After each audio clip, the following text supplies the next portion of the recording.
Thank you for turning into our episode of Becky So Inspired, coming to you from Becky's Sewing Center in Tazewell, Tennessee. And today we will be going over the Floriani My Design album. I'm going to break this video up into two parts. This part will just be going over your sorting, and the next video will be going over your editing. So the first thing I would like to tell you is that I've just opened this up and I'm on the most current format. And I would like to first show you how to do an update. It seems to be the most common problem is that people don't know how to do their updates. So it's very simple. In fact, all you have to do is press help and then scroll down to the third selection that says check for updates. Select it, and if you're connected to your internet, it will bring up a browser window, and it will actually have a little thing right here that says check for updates. The last update was done on August the 19th, I believe. And if you are currently have not, then I would recommend that you go do that. And also we will be doing a video on how to update your software later.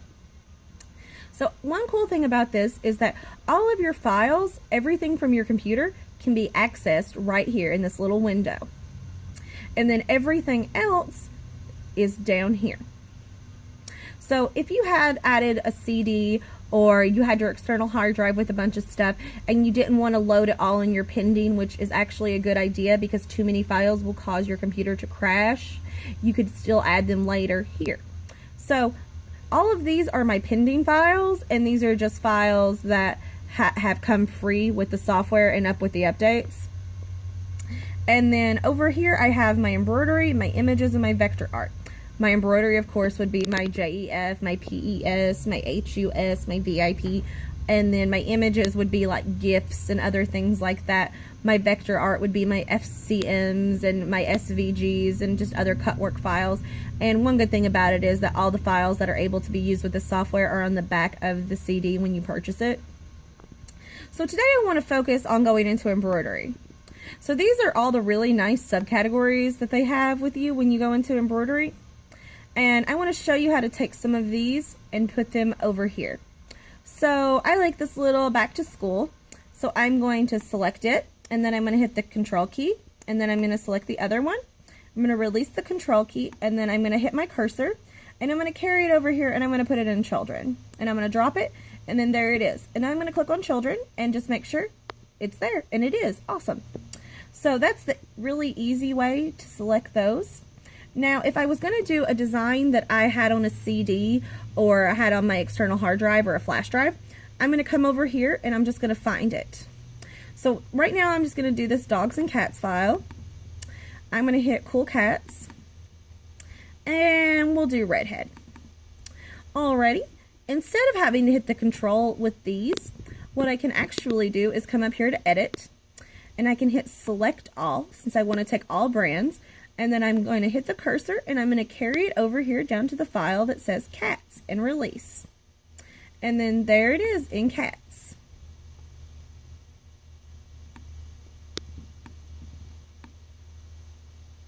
Perfect. So now I want to show you guys just another cool little thing about sorting it. You can add keywords to items. So this is one of them. I want to show you down here, whenever you select an item, if you just click on it, this is going to pop up. It's going to tell you the size of the design, the amount of stitches, the amount of color changes. It's going to also tell you what recommended threads they have according to what CD you're using. And then I can actually add keywords to search for this later. So I'm going to hit edit keywords, and the first thing I'm going to put in is cat. And then, I don't know why, but you have to add a comma. I'm going to add a comma, and I'm going to type in silly, because to me it's a silly looking cat. And then I'm just going to hit OK. Now here I'm going to go to my keywords, and I can type it in, and then boom, there it is. Typed in the word cat, and there he is. And then I can also do that with other things I have, like I have a fish hook, and I'm going to type in the word. Oh, I have to go into my pending. Oops. There we are. I was in my correct folder. So I'm going to type in hook. Whoops. And then there it is. And then I also have another one under boot. But there are other ways you can search for this as well. You can also search for them through your JEF or PES. You can just type in the design format. and you can also search for it by the actual name of the design. So if I wanted to pull up this one right here, if I typed in AP right there, it will pull it up by the actual name. So if you want to beforehand, you can actually rename your design. So it takes a little time to do this initially when you're first getting started, but after you've sorted through everything, adding on a CD or two here and there is going to be quite easy. There's a few other little things I'd like to show you before we close today. I want to show you this file. This is one thing I have found very useful.